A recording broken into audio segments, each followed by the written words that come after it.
It is vitally important to us as individuals, as well as for the health of our society, that we share and experience personal, human, and emotionally charged stories like Billy Elliot, as essentially it is through the sharing of stories that we become more aware of ourselves and our universal experiences. Billy Elliot, directed by Stephen Daldry, skillfully incorporates powerful filmic techniques such as camera angles, color palette, and masterfully written dialogue to tell the powerful story of a protege ballet dancer raised in 1980s Durham, in an environment consumed with toxic masculinity.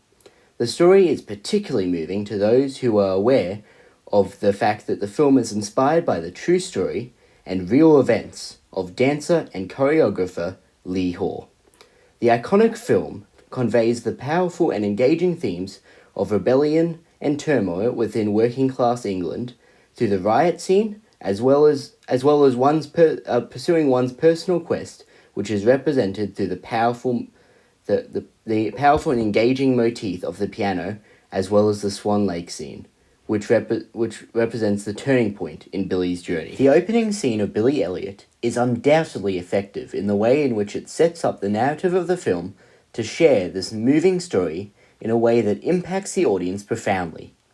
The opening scene not only sets up Billy's starting point for his journey, but also the strife of the miners and the context of the working class of Margaret Thatcher's England,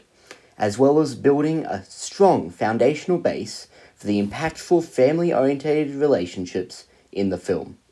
The film opens with an oblique shot of a record player.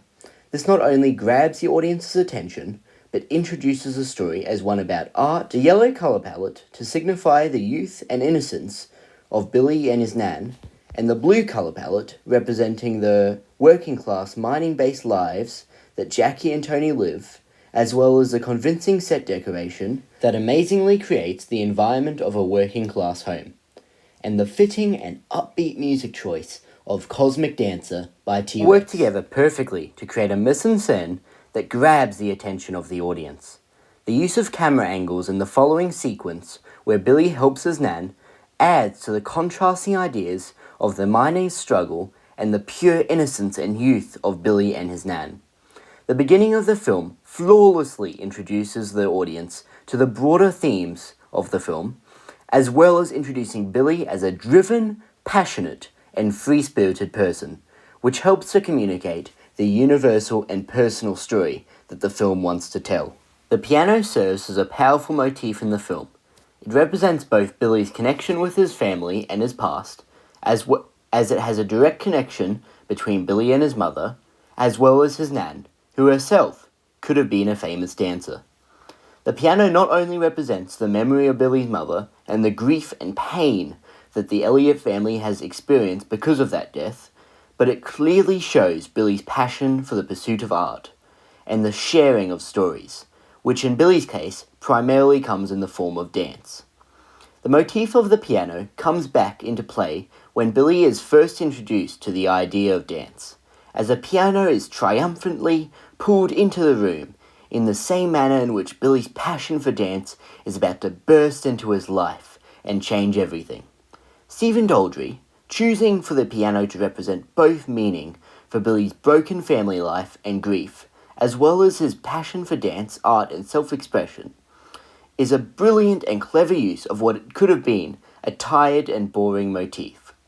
as he uses the piano to show the audience just how monumentous of a role the creative arts play in Billy's life, and how the escape Billy gets from it is a direct result of his troubled and isolated home life. Other effective motifs such as open doorways to signify that Billy is about to learn where he may be led, the colour red signifying Billy's dream of dance, as well as the Fred Astaire interlude, all add depth and meaning to Billy Elliot and make it a more impactful and influential film. The Swan Lake scene with Miss Wilkinson is the most quintessential scene in Billy Elliot's personal journey that acts as an extended metaphor to express Billy's transition from the working-class context of the miners and Durham to the context of art, dance, self-expression, and ultimately London. The scene immaculately contrasts the calming music design representing the end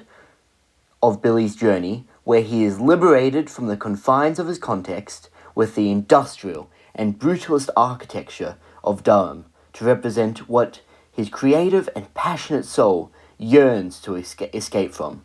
This is made clearer as the iron bars act as a cage Billy and Miss Wilkinson are trapped within to visualize their figurative entrapment in Everington. The toned-down and unenthusiastic nature in which Miss Wilkinson delivers the dialogue of she dies and it's only a ghost story later in the scene contrast well with the extravagant nature of the music design of Swan Lake that conveys the grand scale and nature of Billy's personal quest. The different elements of the scene all work together to great effect to show the turning point in Billy's story, where he has crossed the literal and metaphorical lake and there's no turning back. I Want to Break Free by the band Queen was a significant and influential song in British pop culture in the 1980s as it challenged the repression of individuality within British culture through the use of slapstick, satire, and powerful lyrics. The line "I Want to Break Free" simply states all of Freddie Mercury and Queen's frustrations and annoyance with the lack of understanding and individualism accepted in British society in a defiant and triumphant way, showing that they need to break free from the predetermined and traditional masculine expectations that are weighing them down and keeping them trapped. It pleads for sexual freedom and gender equality through the montage of dramatic poses. The song works particularly well as a related material to Billy Elliot as it shares the same social, cultural, and political context as it is set in 1980s England under Thatcherism. In conclusion, through the sharing of stories we become more aware of ourselves and our universal experiences. Both the film Billy Elliot, directed by Stephen Daldry, and the song I Want to Break Free by Queen exemplify the statement to its fullest.